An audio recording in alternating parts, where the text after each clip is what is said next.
Me chamo Luísa. E se alguém um dia me dissesse que eu chegaria ao posto de general do Exército Brasileiro, teria sido difícil acreditar. Não pelas minhas capacidades, mas pelo buraco fundo de onde eu precisei sair. Minha história não começa com uma vitória, nem com uma farda. Começa com o chão frio de uma garagem e uma mala pequena cheia de roupas que nem cabiam mais em mim. Eu tinha 18 anos. Um teste de gravidez com 2 linhas bem vermelhas nas mãos.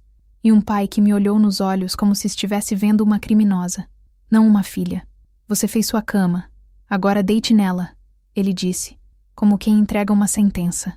E então, virou as costas. A porta bateu, e eu fui deixada para trás.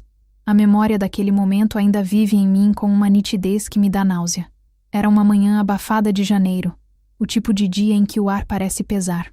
Eu tinha passado a noite inteira acordada, com o estômago embrulhado, abraçada ao teste positivo que escondi no fundo da mochila. Quando criei coragem para contar, já era tarde demais. Meu pai não quis ouvir explicações. Minha mãe apenas chorava com a cabeça baixa, como se meu erro a tivesse envergonhado diante de um tribunal invisível. Não houve conversa, nem alternativa. Eles só disseram que não havia mais lugar para mim ali, e que qualquer escolha que eu tivesse feito, eu teria que arcar com as consequências sozinha. Você sabia o que estava fazendo. Agora lide com as consequências como adulta. Como adulta. Essa frase me perseguiria por muito tempo. Saí sem ter para onde ir. Não tinha dinheiro, não tinha apoio, não tinha absolutamente ninguém. Meu namorado na época, o pai da criança, já havia sumido semanas antes, deixando apenas promessas rasas e um número que dava fora de área. Peguei a mochila, um par de chinelos e minha dignidade esfarelando entre os dedos. Lembro que sentei na calçada do lado de fora, na frente da nossa casa, ou melhor, da casa que já não era mais minha, e olhei para o portão de ferro que havia me visto crescer.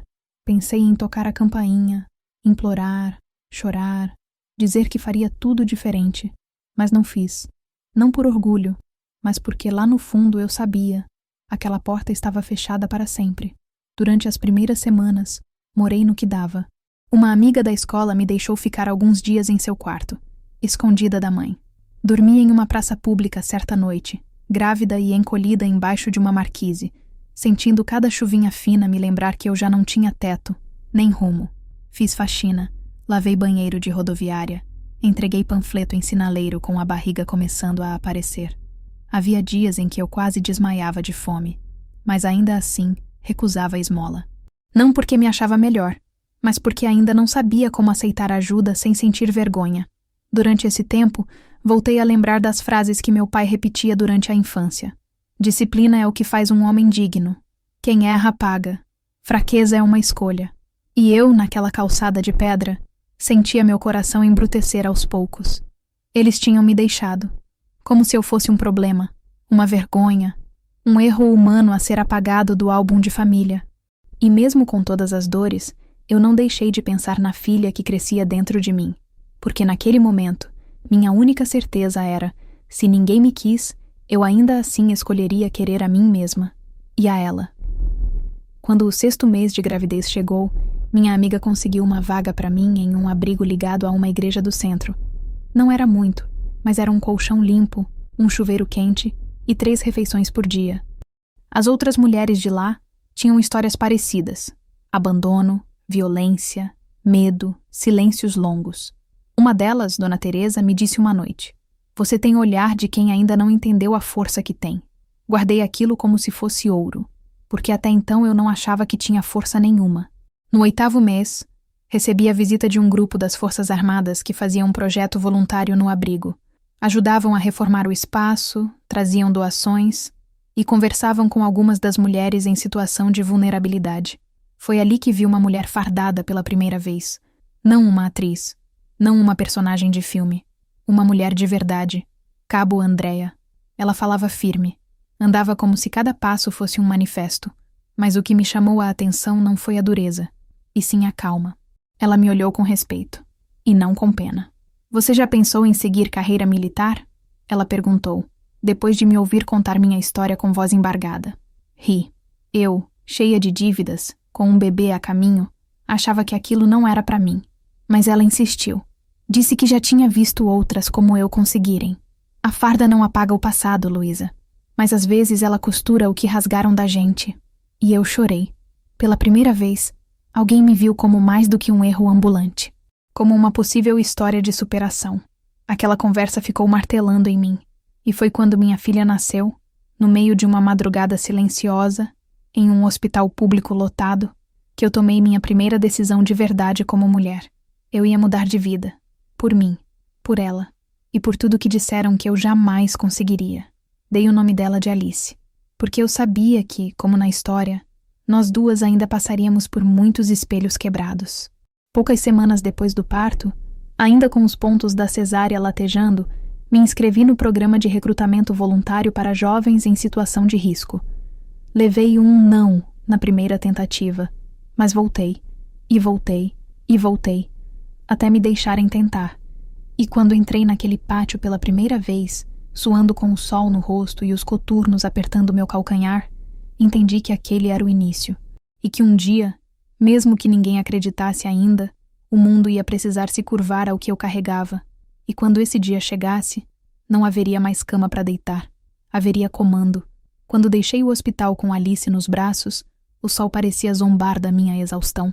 Eu tinha R$ 20 no bolso, uma mochila com 3 fraldas, um pacote de lenços umedecidos aberto, e um corpo que doía como se tivesse atravessado a guerra, embora eu só estivesse começando uma.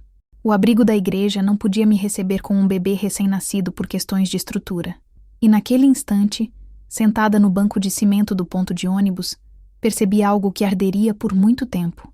Não havia ninguém me esperando, nenhum familiar, nenhum parente distante, nenhuma amiga antiga. A solidão, antes difusa, agora tinha nome, forma e peso. E pesava mais do que a criança que dormia colada ao meu peito. As primeiras noites foram improvisadas. Uma das enfermeiras do hospital me levou para dormir em sua sala de costura, que também era onde guardava as máquinas antigas da mãe falecida.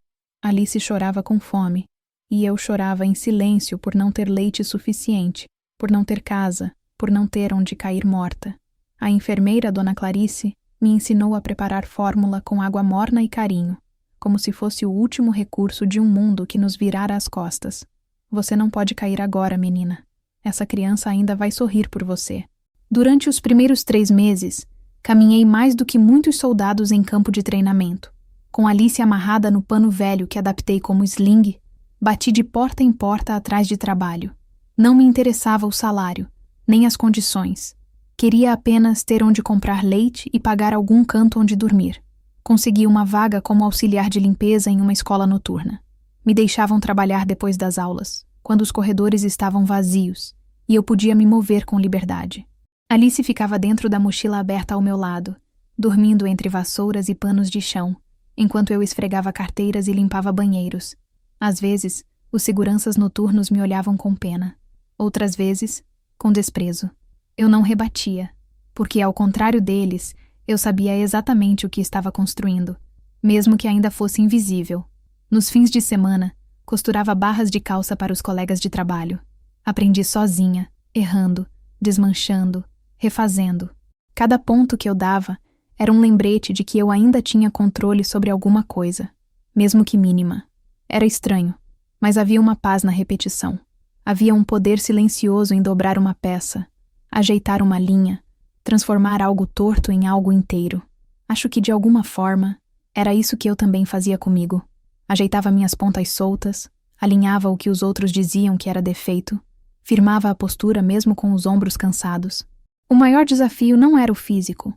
Não era dormir mal, nem sentir dores nas costas, nem os calafrios de febre quando peguei uma infecção e não pude comprar antibiótico. O maior desafio era o olhar. Os olhares de estranhos na fila da farmácia quando viam uma menina carregando um bebê no colo, suada, com as calças manchadas de água sanitária. Os olhares das mães no parquinho que afastavam os filhos quando viam Alice engatinhando com uma chupeta presa por barbante, não por uma fita bonita de boutique. E, principalmente, o olhar que eu via no espelho. Porque durante muito tempo, eu mesma duvidei que conseguiria. Eu mesma me via como um peso, como uma falha ambulante. E era isso que doía mais. Com 6 meses de vida, Alice teve uma bronquiolite. Passei 3 dias em uma UPA, sentada no banco de espera com ela no colo, tossindo sem parar. A médica me chamou de irresponsável por não ter levado antes. Quis responder, mas não consegui. Eu não tinha dinheiro para a passagem, nem para o remédio, nem para saber que aquilo era urgente. Saí de lá com um panfleto sobre vacinação e outro com os direitos da mulher. Guardei os dois como quem guarda mapas de tesouros que talvez nunca chegue a encontrar. Mas foi também nesse período que recebi um bilhete da Cabo Andréa. Tinha conseguido o meu endereço no abrigo antigo e escreveu com letra firme, sem rodeios. A escola preparatória para soldados de apoio abriu nova turma. A creche conveniada. Se ainda quiser mudar de vida, o caminho é esse. A porta está entreaberta. Só falta você empurrar. Li aquele papel umas 50 vezes. Não por dúvida, mas por medo. Medo de me ver em um lugar onde ninguém esperava que eu estivesse. Medo de falhar de novo. Mas no fundo, o medo maior era o de continuar vivendo como eu estava vivendo. Porque a fome, a humilhação e o descaso tinham se tornado rotina. E eu sabia que, se me acostumasse demais com eles, talvez nunca mais tivesse forças para sair. Inscrevi-me. Na inscrição, disseram que era preciso comparecer pessoalmente com documentos e estar disponível para a entrevista. Peguei um ônibus com o dinheiro emprestado, cheguei com Alice no colo e encarei a sala como quem encara uma guerra sem saber se vai sair viva. Fui a última a ser chamada. A psicóloga perguntou se eu sabia o que estava fazendo.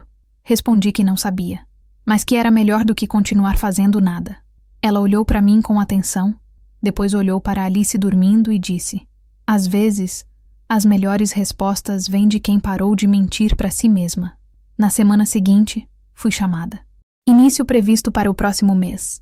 Precisei correr atrás de documentação, arrumar quem cuidasse de Alice nas horas de treinamento e convencer o dono do quarto alugado onde morava a não me despejar antes de receber o primeiro auxílio. Foram dias caóticos. Mas pela primeira vez, eu estava correndo em direção a alguma coisa, não apenas fugindo do que me machucava. No dia em que vesti meu primeiro uniforme provisório, com a farda ainda folgada nos ombros, olhei no espelho e senti algo diferente. Não era orgulho ainda, era contenção, como se eu tivesse me costurado de volta à vida com linha militar.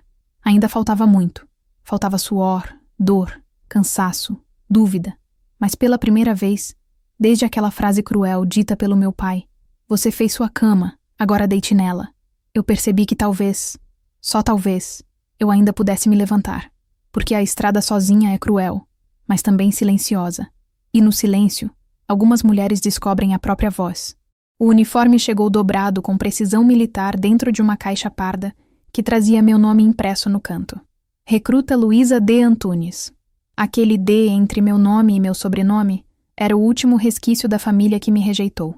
Olhei para ele por alguns segundos antes de respirar fundo e começar a vestir cada peça. A calça larga, a camisa grossa, o coturno que, à primeira vista, parecia mais duro que qualquer chão que eu já tivesse pisado. Nenhuma daquelas roupas me servia direito ainda. Tudo parecia emprestado, como se eu estivesse brincando de ser alguém. Mas quando olhei no espelho, com o cabelo preso e o rosto cansado refletido embaçado pela luz do alojamento, entendi. Eu não estava tentando parecer forte. Eu estava me obrigando a ser. O primeiro dia começou antes do sol. O chamado para a alvorada ecoou pelo pátio como uma sirene invisível puxando a alma para fora do corpo. Alice estava aos cuidados de uma vizinha que aceitara um valor simbólico para cuidar dela enquanto eu treinava. Não era ideal, mas era o que eu tinha. E naquele momento, cada decisão era uma corda bamba sobre o abismo. Lembro de olhar para as outras mulheres ao meu redor. Algumas tão jovens quanto eu, outras mais velhas, todas com o mesmo olhar de medo disfarçado de foco. Nenhuma de nós sorria. Ainda não. O campo de treinamento não era lugar para leveza. Era um lugar onde ou você endurecia, ou era quebrada. Durante a primeira semana, meu corpo gritou. Gritou por causa das flexões intermináveis, dos agachamentos sob sol de meio-dia, da marcha com mochila cheia e costuras que assavam a pele. Mas também gritou por dentro, pela ausência da minha filha, pela culpa de deixá-la chorando quando eu saía correndo com as botas nas mãos, pela dúvida constante se eu estava fazendo a coisa certa. Mas mesmo nas dores mais brutais, eu percebia que algo estava mudando. Meu silêncio, antes curvado e derrotado, começou a se endireitar. Minha respiração, antes ofegante e desesperada, passou a ser medida. Eu estava começando a suportar. E suportar, para quem nunca foi apoiada por ninguém, já é uma forma de vitória. Os instrutores não aliviavam para ninguém, especialmente para nós mulheres. Um deles, o sargento Valença, adorava repetir: aqui dentro, a farda é igual, o chão é igual. O peso é igual. Se não aguenta, pede para sair. Mas eu nunca pedi, nem nos piores dias, nem quando desmaiei por desidratação e acordei no ambulatório com gosto de ferrugem na boca, nem quando fui punida com 3 dias seguidos de guarda noturna por ter voltado 2 minutos atrasada do almoço, porque tinha ido ligar rapidamente para checar se Alice estava bem. Nem mesmo quando fui chamada de fraca por chorar discretamente durante um exercício de resistência, lembrando do primeiro passo da minha filha que perdi por estar ali. Durante os treinos de combate corpo a corpo, eu apanhava mais do que conseguia reagir, mas observava. Enquanto me jogavam ao chão, eu ouvia os gritos, os comandos, os padrões. Prestava atenção não só nos movimentos, mas no que havia por trás deles. O ritmo, a antecipação, a confiança que fazia um golpe parecer mais forte do que era. Eu anotava tudo mentalmente, e aos poucos comecei a devolver os golpes. Primeiro com hesitação, depois com precisão. Até que um dia, numa sessão de sparring, derrubei uma das recrutas mais avançadas com um giro que me veio do instinto. O silêncio que se seguiu ao baque do corpo dela no tatame foi a primeira vez que senti respeito vindo de fora. E aquilo me incendiou. Com o tempo, comecei a ser notada. Não porque era a melhor, mas porque era a que mais aguentava. A que não recuava, a que mesmo aos pedaços, continuava em pé. Era como se cada marcha debaixo de chuva, cada dia com sono preso nos olhos, cada bolha no pé, fossem tijolos que eu usava para reconstruir algo que minha família havia demolido lá atrás, minha identidade. E, curiosamente, a disciplina que meu pai tanto pregava foi o que me salvou. Mas não a dele, a minha. A disciplina de levantar sem plateia, de sangrar sem testemunha, de persistir mesmo quando o mundo inteiro dizia que eu devia ter fracassado antes mesmo de tentar. Na cerimônia de conclusão do curso preparatório, recebi meu primeiro brevet. Ele não era dourado, nem brilhante, mas tinha um peso simbólico que eu não conseguia explicar. Foi preso ao meu peito com um alfinete torto pelo capitão responsável, que sussurrou no meu ouvido: "Você não caiu uma vez sequer, nem quando tinha todo o direito." Aquilo me atravessou como lâmina, porque ele estava certo. Eu tinha todo o direito de ter desistido, mas não o luxo. A plateia daquele dia estava cheia de familiares sorridentes, segurando faixas, flores, cartazes com nomes e corações. Do meu lado do pátio, ninguém. Nenhum aplauso, nenhum abraço, nenhum parabéns. Mas pela primeira vez, aquilo não me feriu, porque ali, no centro da formatura, com o coturno limpo, a farda alinhada, o que me vestia era maior do que qualquer validação externa. Eu não precisava mais de aplauso de quem me descartou. Eu tinha me aplaudido em silêncio todos os dias anteriores, enquanto limpava o chão da escola, enquanto marchava com cólica, enquanto mentia para Alice dizendo que tudo estava bem, mesmo sem saber como ia comprar leite na semana seguinte. Depois da formatura, recebi minha primeira designação. Era uma base operacional longe da capital, numa região de apoio logístico. Não era exatamente o que sonhava. Eu queria ação, queria campo, queria mostrar o que podia fazer. Mas aprendi a aceitar. E mais importante, aprendi a transformar qualquer função numa vitrine de excelência. Eu não estava ali para que o mundo me visse. Estava ali para que o mundo não pudesse mais me ignorar. Comecei a escrever cartas para Alice. Ainda muito pequena para entender, mas eu guardava cada uma com cuidado, como um diário destinado a ela no futuro. Hoje mamãe aprendeu a desmontar e montar um fuzil em tempo recorde. Eu escrevia. Hoje mamãe dormiu só 2 horas, mas aprendeu a dar ordens com firmeza. E em outra. Hoje ouvi um soldado dizer que nunca pensou que uma mulher conseguiria manter a tropa tão alinhada. Sorrir por dentro é diferente de sorrir por fora, filha. Um dia você vai entender. E foi assim que, sem perceber, o fardamento começou a mudar tudo. Não por mágica, mas porque cada fio daquelas roupas absorveu a dor que ninguém viu e costurou nela a dignidade que me roubaram quando me chamaram de erro. O uniforme deixou de ser só um símbolo do exército. Passou a ser meu escudo, meu espelho, meu lugar no mundo, e eu ainda estava apenas começando. A primeira vez que fui chamada de mãe ausente foi por uma diretora de creche. Eu havia chegado 3 minutos atrasada para buscar Alice, depois de uma patrulha inesperada na base onde servia. Ela disse a frase em voz baixa, mas com aquela entonação cortante que as pessoas usam quando acham que estão apenas fazendo o seu trabalho. A senhora precisa tentar ser mais presente, criança sente. Naquele momento sorri, pedi desculpas e agradeci. Mas por dentro, algo se partiu. Porque eu já vivia com o peso da ausência colado nas costas, e não precisava de lembretes de desconhecidos para lembrar que eu não podia estar em 2 mundos ao mesmo tempo. Conciliar a farda com a maternidade era como tentar amamentar com uma mão e mirar um alvo com a outra. Todos os dias eu me via dividida entre uma convocação e um resfriado, entre uma cerimônia oficial e uma reunião pedagógica, entre um exercício de tiro e o pedido inocente da minha filha para que eu assistisse à apresentação dela na escola. Alice crescia enquanto eu marchava. Ela dava seus primeiros passos enquanto eu cumpria rondas noturnas.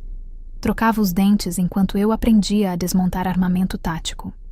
Havia noites em que eu voltava para o alojamento e desabava sozinha no banheiro, não por fraqueza, mas porque ser forte demais por tempo demais também cansa. Mas a maternidade, mesmo solitária, também foi meu motor. Alice nunca me cobrou por não estar, nunca me disse que sentia minha falta, pelo menos não com palavras, mas às vezes ela me esperava na porta com um desenho na mão e uma expressão de interrogação nos olhos. Às vezes, dormia comigo fardada, agarrada ao meu coturno. E certa vez, quando eu cheguei em casa depois de uma missão de 5 dias, encontrei no travesseiro um papel rabiscado com lápis roxo. Mamãe é forte igual tanque. Eu guardei aquele papel até hoje, porque foi a primeira vez que alguém me viu não como ausência, mas como presença que resiste, mesmo quando não está. No quartel, eu era chamada de linha dura, certinha, louca por disciplina. Alguns riam quando me viam saindo mais cedo para buscar minha filha, como se eu estivesse quebrando algum código sagrado, mas eu nunca pedi licença emocional. Cumpri cada turno, entreguei cada relatório, completei cada simulação.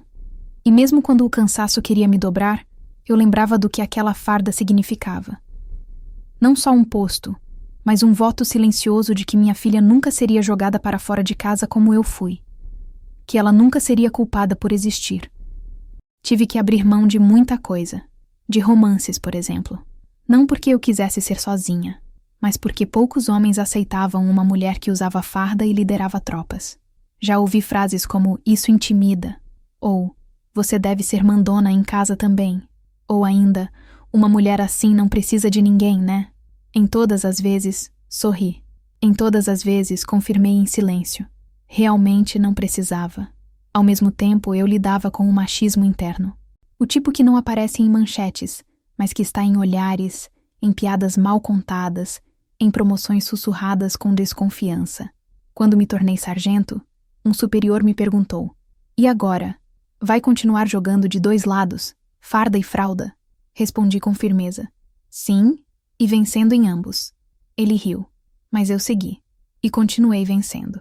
Alice crescia com uma maturidade precoce. Sabia fazer o próprio café com leite aos 5 anos. Sabia onde ficavam meus documentos, meu brevet, minha calça extra de serviço. Às vezes me esperava acordada, mesmo quando eu dizia que chegaria tarde. Dizia que só dormia melhor quando ouvia a porta. Não era justo para uma criança, mas era o que tínhamos.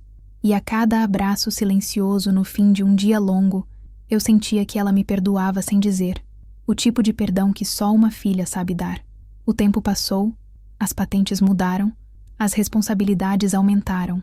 De base em base, carreguei minha filha como prioridade e não como peso. Nunca pedi favor. Nunca usei minha condição de mãe como desculpa, mas também nunca escondi. Havia dias em que chegava numa reunião de cúpula com um adesivo de unicórnio grudado no antebraço. Havia finais de semana em que adiava uma missão para levá-la ao médico. E houve uma noite em que interrompi uma chamada oficial porque ela tinha tido um pesadelo. Nunca me arrependi, porque em nenhum momento quis ser só farda. Quis ser inteira. Na época em que fui promovida a capitã, Alice estava com 10 anos. Já não era mais bebê. Era menina esperta, observadora e questionadora. Quando a condecoração foi anunciada, fui chamada para um evento formal de reconhecimento. Levei minha filha. Sentei com ela na segunda fila e disse: "Hoje, mamãe vai ser homenageada." Ela me olhou como se isso fosse a coisa mais normal do mundo. E no final da cerimônia, quando uma repórter se aproximou para me entrevistar e perguntou se eu me considerava uma mulher forte, Alice respondeu por mim: "Minha mãe não é forte porque é militar. Ela é forte porque me cria sozinha e ainda aguenta o mundo." Eu quase chorei naquele momento. Não pela frase em si, mas porque entendi que, mesmo sem estar sempre presente como eu queria, minha filha sabia quem eu era. Ela me via inteira. E isso bastava. A maior batalha da minha vida nunca foi contra inimigos externos. Sempre foi contra o medo de não ser o suficiente, nem como mãe, nem como militar. Mas a cada nova missão cumprida, a cada boletim escolar com o nome dela em destaque, a cada noite em que dormíamos agarradas, mesmo que fosse por 3 horas apenas, eu sentia que estávamos sobrevivendo, juntas. E vencer, para mim, passou a ser mais do que méritos e patentes. Vencer era ver Alice crescendo sem repetir a história que me rasgou.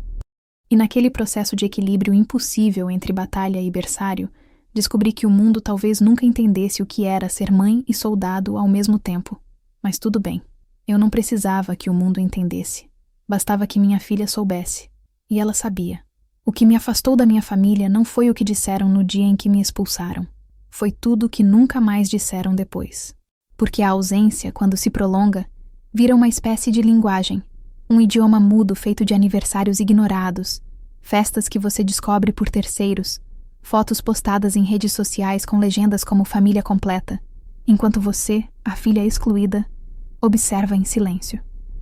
Foi assim que a distância entre mim e eles deixou de ser física e passou a ser algo mais profundo, mais permanente. Um espaço vazio que nem doía mais com o tempo. Apenas se instalava. Alice tinha 2 anos quando começou a perguntar por avós. Eu dizia que os dela moravam longe, que eram ocupados, que talvez um dia a gente visitaria. Era mentira, mas era o único jeito de não encher aquela infância com rejeições que ela não merecia carregar. Ela nunca viu uma foto da minha mãe em porta-retrato. Nunca ouviu o nome do meu pai em voz alta. Cresceu achando que a nossa pequena casa era o nosso mundo inteiro.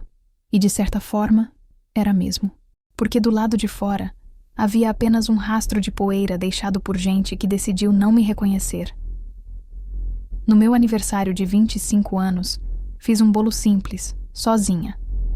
Alice tinha 7. Ela colou estrelinhas de papel no abajur e escreveu um bilhete com lápis de cor dizendo: "Você é minha estrela, mamãe." O gesto foi lindo, mas quando fui apagar a vela, me peguei desejando que, ao menos uma vez, meu pai me ligasse. Nem que fosse para reafirmar a mágoa. Nem que fosse para dizer que ainda me culpava. Mas nem isso. O silêncio deles era absoluto. E o que antes doía, passou a me causar espanto. Porque como pode alguém esquecer que tem uma filha? Como pode alguém ignorar a existência de uma neta? Mesmo com raiva. Mesmo com orgulho. Era como se eu tivesse sido extinta do sobrenome deles. Como se nunca tivesse acontecido. Recebi uma carta, uma única vez, da minha irmã. 4 linhas. Nenhuma saudade. Apenas um aviso de que meu nome ainda constava em documentos antigos da família e que seria bom resolver isso para evitar problemas jurídicos futuros. Eu ri quando terminei de ler, porque ali estava tudo. O jeito como sempre me olharam como um problema, nunca como alguém. Eu era um risco fiscal, uma estatística a ser apagada. E não importava se eu usava uma farda, se comandava tropas, se minha filha era honesta e feliz. Para eles, eu era a que manchou a reputação da casa, a que não casou, a que engravidou, a que não voltou. Anos se passaram. Recebi medalhas, participei de missões de risco, representei o Brasil em eventos internacionais, fui mencionada em jornais militares, uma das primeiras mulheres da minha geração a ocupar funções estratégicas em operações de campo. A cada vitória, enviava um e-mail vazio para o antigo endereço da minha mãe. Um e-mail sem corpo, sem assunto. Só com o link da notícia. Nunca recebi resposta. E um dia, parei de enviar. Porque não é possível estender a mão para quem insiste em manter os olhos fechados. O silêncio deles passou a me moldar de outra forma. Não como uma ferida aberta, mas como uma ausência definitiva, como uma sala que você não entra mais. Quando alguém me perguntava sobre minha família, eu dizia: somos só nós duas. E era verdade, porque eu aprendi a redefinir o que é família. Aprendi que sangue não é laço, é apenas química. Laço é quem segura sua mão quando você está no chão. E minha filha segurava. Nas datas comemorativas, criamos nossos próprios rituais. No Natal, decorávamos a casa juntas com bolas que comprávamos em promoção. No Dia das Mães, Alice preparava café na cama com pão esmagado e leite morno. Nos aniversários dela, eu fazia questão de cantar parabéns 3 vezes, porque ela dizia que a terceira é a que dá sorte. Nossas tradições não tinham pedigree, não eram sofisticadas, mas eram reais, e nunca foram esquecidas. Mas ainda assim, havia o eco. Porque quando você é filha de alguém, não deixa de ser. Mesmo quando não te chamam, mesmo quando fingem que você morreu, você segue sentindo aquele cordão umbilical invisível que, ao invés de nutrir, sufoca. O silêncio era o que eles usavam para se proteger e também para me punir. Só que o tempo tem um jeito curioso de lidar com o silêncio. Ele transforma em ruído aquilo que tentaram calar, e a ausência começa a gritar por si só. Certa vez, Alice chegou da escola com uma árvore genealógica desenhada em papel pardo. Era um trabalho de classe. Ela me mostrou com orgulho, apontando as fotos que imprimiu e colou com fita. Ela mesma, eu, e um espaço em branco onde estaria o resto. Perguntei se queria ajuda para preencher. Ela olhou o espaço vazio e disse: não, só a gente já é bonito. Foi nesse dia que percebi que minha filha não sentia falta do que nunca teve. Quem sente falta, na verdade, são aqueles que perdem o que não souberam valorizar. Fui aprendendo a olhar o mundo com menos espera, a não me vestir para agradar, a não organizar a casa esperando que algum parente um dia batesse a porta dizendo que sentia minha falta, porque isso não ia acontecer. Eu entendi que o tempo que eu passava tentando imaginar uma reconciliação era o tempo que eu não estava vivendo a minha própria vida, e eu já havia perdido anos demais tentando caber na memória de quem me apagou. No meu aniversário de 36 anos, Alice me acordou com uma surpresa. Tinha feito um vídeo com fotos minhas desde os tempos da escola militar, misturado com vídeos caseiros nossos, narração dela dizendo que minha mãe não é famosa, mas devia ser. Ela pôs uma música de fundo, colou estrelinhas no celular e me mostrou com olhos brilhando. Quando terminou, ela disse: você não precisa de família, mãe. Você já virou história. Eu sorri, abracei ela forte e entendi ali, naquele instante, que ela estava certa. Porque o silêncio deles já não me feria. Ele me moldava. Cada data esquecida era um degrau que me empurrava mais para cima. Cada ausência era uma confirmação de que eu não pertencia mais àquele ciclo. E mais do que isso, de que eu não precisava ser aceita por pessoas que nunca me conheceram de verdade. Eles escolheram o silêncio. Eu escolhi me tornar inesquecível. Minha primeira condecoração veio sem aplauso, sem flores, sem uma cadeira reservada com meu nome no auditório. Veio numa cerimônia modesta, rápida, prática, como tudo costuma ser na caserna. Era por mérito em desempenho tático, numa missão de apoio logístico em zona de risco. Um mérito simples, mas não comum, especialmente para uma mulher, e mais ainda para uma mulher que era mãe solo, sem sobrenome conhecido, sem sobrenome desejado. Recebi a medalha com o mesmo silêncio com que enfrentei a patrulha, endurecida por fora, quebrada e costurada por dentro. O capitão me entregou a insígnia com uma firmeza discreta, me fitando por 1 segundo a mais do que o protocolo exigia. Talvez enxergasse algo ali, além da farda alinhada. Talvez visse o que eu escondia com tanto esforço, que aquela medalha não era por uma ação de 3 dias, era por uma vida inteira de resistência. Mas ele não disse nada. Ninguém disse. E eu também não. Voltei para o alojamento, pendurei a medalha dentro do armário, prendi o cabelo e fui buscar Alice na escola. No caminho, ela perguntou por que eu estava tão séria. Eu disse que estava apenas cansada. E ela respondeu: mas seu cansaço hoje tem cheirinho de coisa boa. Era só uma frase de criança, mas foi a única homenagem verdadeira que recebi naquele dia. As condecorações seguintes vieram com o tempo. A de tempo de serviço, a de mérito intelectual, a de comportamento exemplar. Nenhuma delas veio acompanhada de um "estamos orgulhosos", nem de uma mensagem de aniversário atrasada, nem de um convite para almoço em família. Meus pais, meus irmãos, meus tios, todos continuavam vivendo como se eu não existisse. E com o tempo, eu aprendi a aceitar isso não como uma perda, mas como um lembrete. Nem todo mundo está preparado para a mulher que você se tornou depois que eles te abandonaram.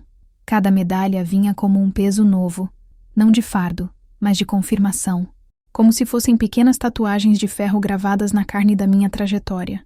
E mesmo que ninguém da minha família visse, mesmo que não fossem postadas em molduras douradas nas redes sociais, mesmo que o mundo não aplaudisse, eu sabia o valor delas, porque eu sabia o que precisei sacrificar para tê-las.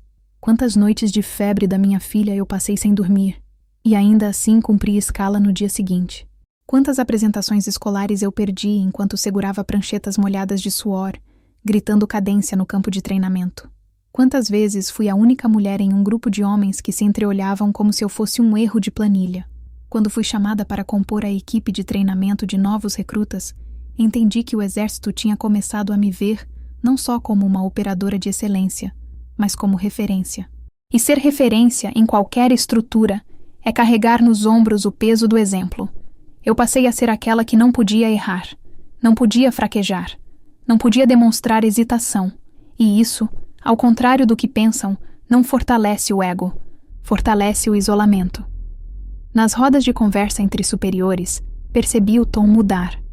Alguns me chamavam de Luísa Guerreira, outros diziam com sorrisos velados: "Ela é dura, mas entrega." Um comandante uma vez disse que, se dependesse só de mim, as tropas estariam prontas antes do prazo. Eu agradeci com a cabeça, mas por dentro, eu sabia que aquilo era mais do que profissionalismo. Era sobrevivência em forma de entrega. Era meu jeito de não desabar. Porque se eu fosse perfeita no serviço, talvez o mundo me perdoasse por não ter família. Com Alice, tentava manter algum tipo de leveza. Aos sábados, fazíamos bolos juntas, mesmo que o açúcar fosse contado. Nos domingos de folga, íamos à praça desenhar. Eu levava um caderno de anotações da próxima missão, e ela levava um caderno de desenhos. Uma vez, ela me perguntou por que eu não tinha muitos amigos. Respondi com o cuidado que só mães calejadas sabem usar.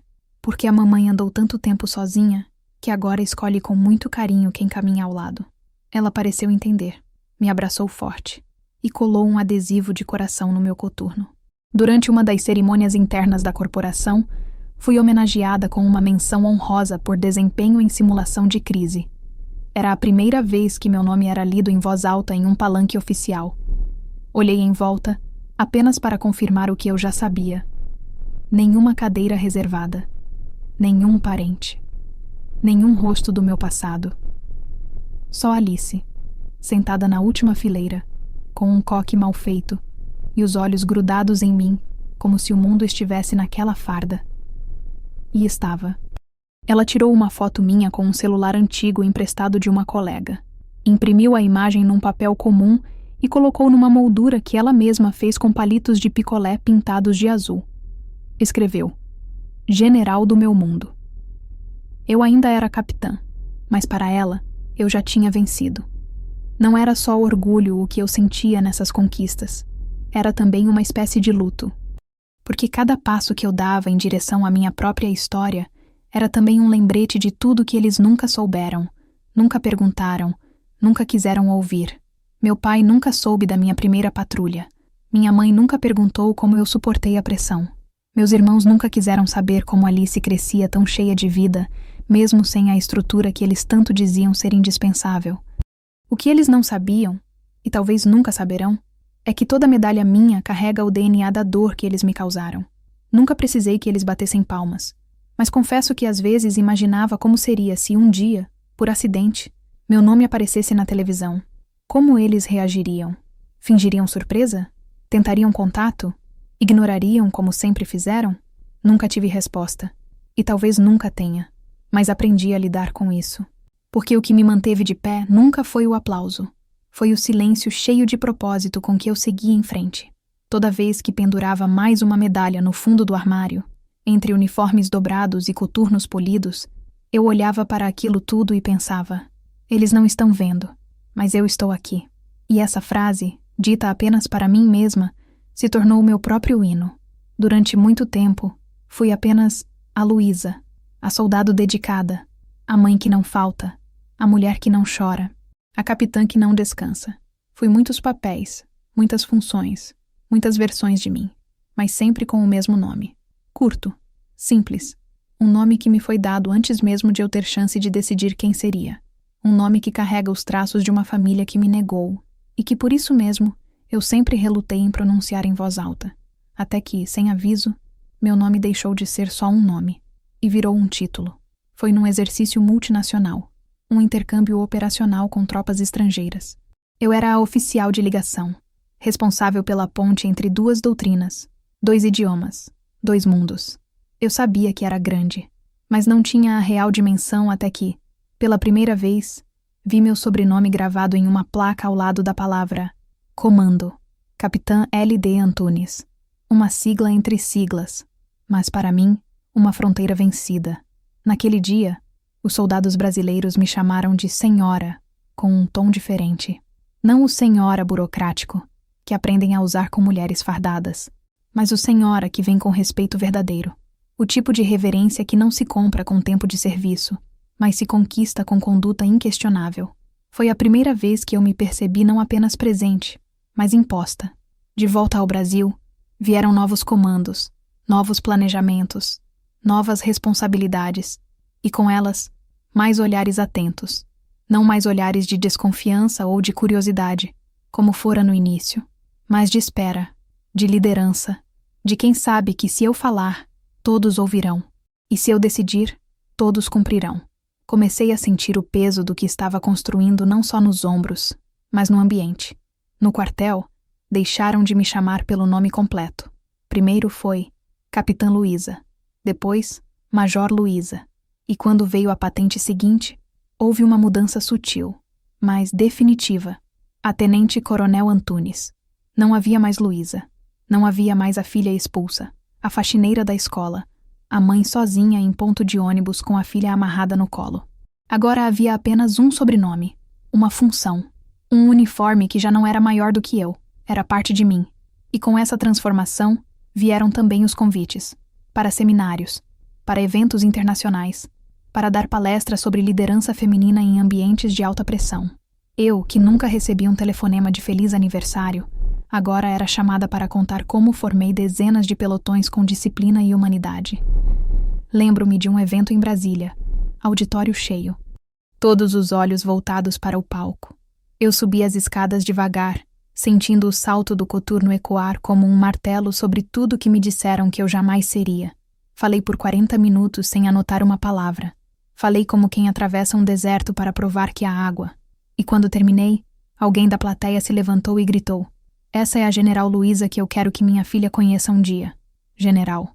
A palavra ainda era distante, mas naquele momento soou real. Não demorou muito para que ela deixasse de ser apenas possibilidade.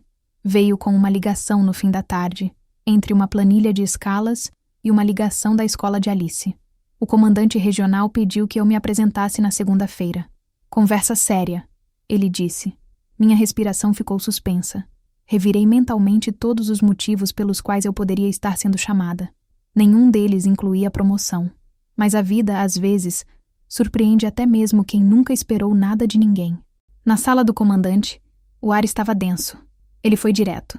O alto comando decidiu reconhecer sua trajetória com o que consideramos um gesto justo e necessário. "Você será promovida. General de brigada." Não me lembro da minha reação exata. Só sei que olhei para o chão, depois para as mãos, depois para as estrelas da farda dele.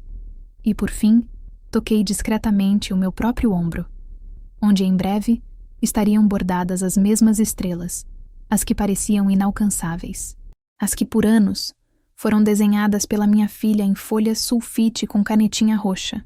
Quando contei a Alice, ela não gritou, nem chorou. Ela apenas sorriu com aquela maturidade de quem sempre soube, mesmo quando o mundo duvidava, e disse: agora, eles vão ser obrigados a aprender seu nome. Ela estava certa, porque a partir dali, Luísa passou a ser precedida por um peso, por um posto, por uma autoridade que não vinha do tom de voz, mas da história que cada estrela carregava. Não demorou para que meu nome saísse em boletins oficiais, matérias de jornal, revistas especializadas em defesa e segurança. Em algumas colocavam: primeira mulher a comandar determinada região. Em outras apenas: ela chegou lá. Mas nenhuma manchete sabia o que aquelas palavras realmente significavam. Eles não sabiam do arroz queimado com o qual alimentei minha filha quando o leite acabou. Nem do dia em que precisei marchar com febre e tremores para não ser retirada da linha. Nem do aniversário que passei sozinha, sentada no chão, com um brigadeiro de colher e uma medalha recém-recebida guardada na gaveta. O título de general não veio como redenção. Veio como resposta a tudo. Aquela frase que ainda ecoava: você fez sua cama, agora deite nela. E sim, eu fiz minha cama. Fiz com lençóis limpos, com colchão firme, com travesseiro de dignidade. E deitei nela com a consciência de que, mesmo tendo começado do chão, eu subi, não por escada alheia, mas por escalada minha. Agora, quando me chamam de General Luísa, eu não corrijo, porque eu sei o que há por trás desse nome. Sei quem ele enterrou, e sei a força de quem ele ergueu.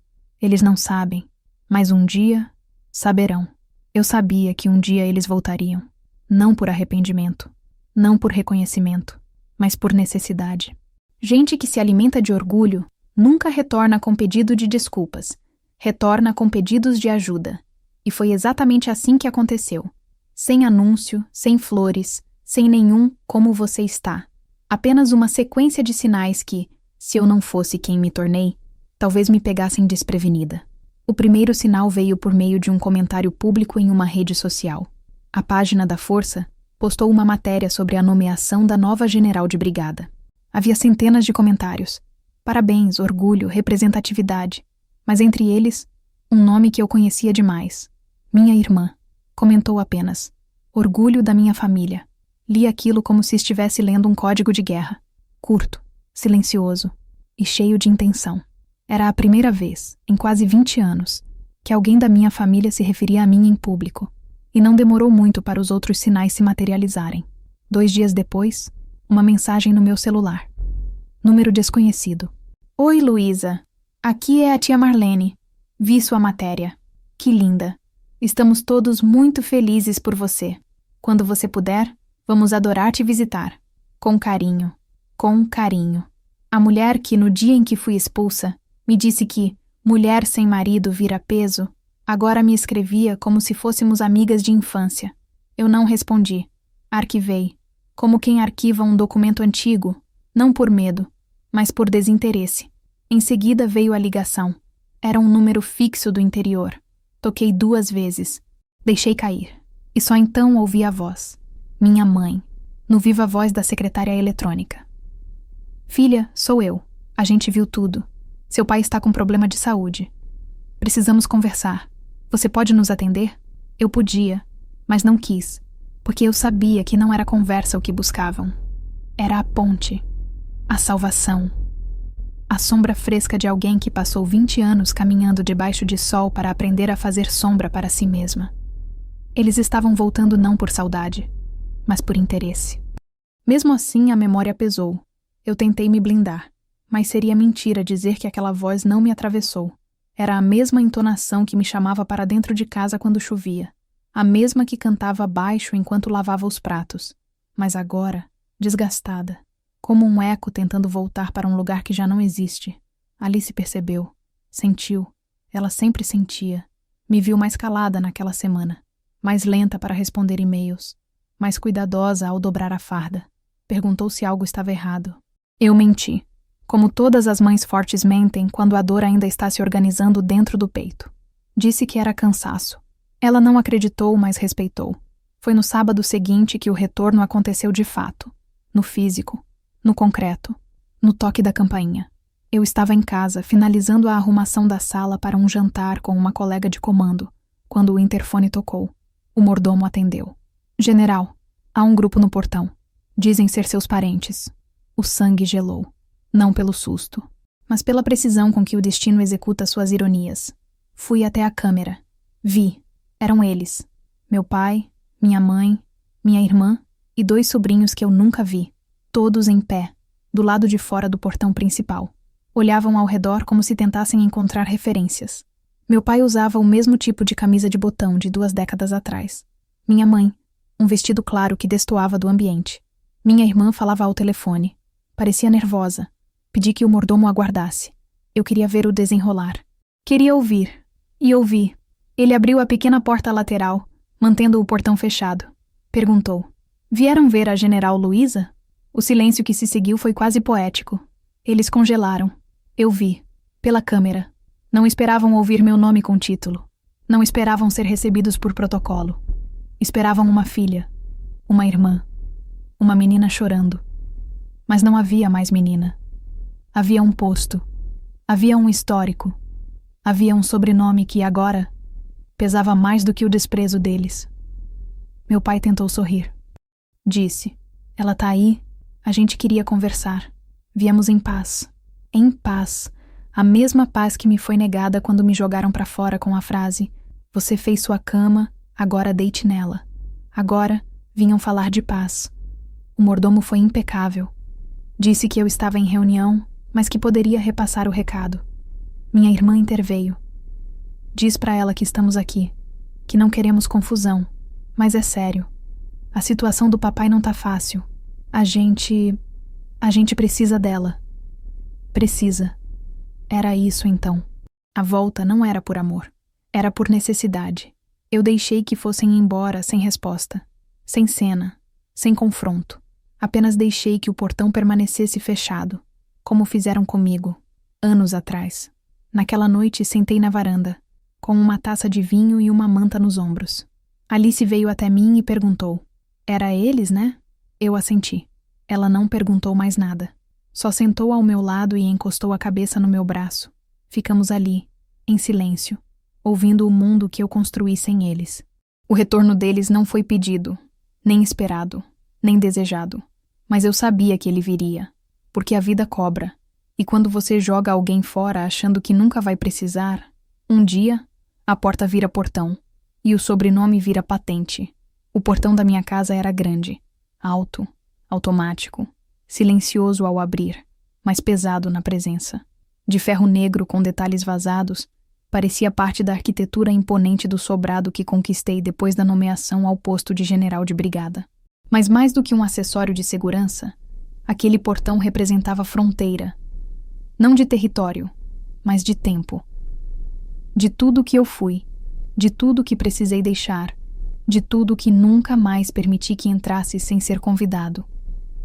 E agora, eles estavam ali, em frente a ele. Famintos por entrada, mas sem passe. Não vieram só com desculpas. Vieram com argumentos, com histórias tristes, com doenças, com perdas. Com aquela encenação familiar que muitos chamam de reconciliação, mas que eu aprendi a chamar de reativação de conveniência. O mordomo me avisou. Dizem que não vão sair até falarem com a senhora. Eu respirei fundo. Levantei da mesa de leitura e caminhei até a entrada. Do lado de dentro, parada sob a sombra da marquise, pude observá-los pela abertura entre os ferros. Estavam todos em fila, como que por instinto. Meu pai, mais velho do que eu lembrava, segurava um chapéu nas mãos e olhava para o chão. Minha mãe mantinha o semblante firme, mas os olhos estavam embaçados. Minha irmã gesticulava. Os sobrinhos mexiam no celular, visivelmente deslocados. Não sabiam quem eu era. Não sabiam quem eles eram para mim. A campainha tocou mais uma vez. Eu não atendi. Deixei que sentissem o tempo. Deixei que experimentassem o desconforto. Porque eu soube que, para eles, aquele portão era só um obstáculo físico. Mas para mim, era tudo o que me separava da dor que lutei por décadas para enterrar. Depois de 40 minutos, um funcionário voltou com um envelope. Tinham pedido para que fosse entregue em minhas mãos. Recusei. Pedi que deixassem sobre a mesa da entrada e apenas saíssem. Ele obedeceu. Esperei anoitecer antes de abrir. Não por medo, mas por controle. Eu queria escolher o momento de tocar no passado. Dentro do envelope, um texto manuscrito com a caligrafia da minha mãe, quase ilegível, cheio de rasuras. Dizia: Luísa, sei que não tenho direito de te chamar assim. Sei que não merecemos entrar na sua casa, mas estamos perdidos. Seu pai está mal. E por mais que ele nunca tenha admitido, ele sente sua falta. Você é a filha mais forte, a que sobreviveu, a que venceu. Talvez por isso tenha sido mais difícil para ele lidar com você. Ele nunca soube amar o que não controla. Me perdoa, mesmo que seja só por mim, mesmo que seja só por 1 minuto. Li 2 vezes, 3, mas em momento algum me senti emocionada, nem comovida. O que senti foi lucidez, porque ali, no tom da carta, entendi que mesmo agora, depois de tudo, eles ainda me enxergavam como a exceção, a filha que escapou, a que contrariou o destino. Mas ainda assim, filha, fechei o envelope. Não chorei, não tremi. Só me levantei, fui até o escritório e tirei da gaveta um papel que já estava assinado há anos. Uma escritura de propriedade. Meu nome estampado no topo. General Luísa D. Antunes. Titular exclusiva. Essa era a minha casa. Meu lar. Meu espaço construído com suor, ausência e resiliência. E eles agora batiam a porta de um lugar que nunca se interessaram em conhecer, enquanto era apenas uma planta na mente de uma mulher grávida, sozinha, dormindo num quartinho de abrigo.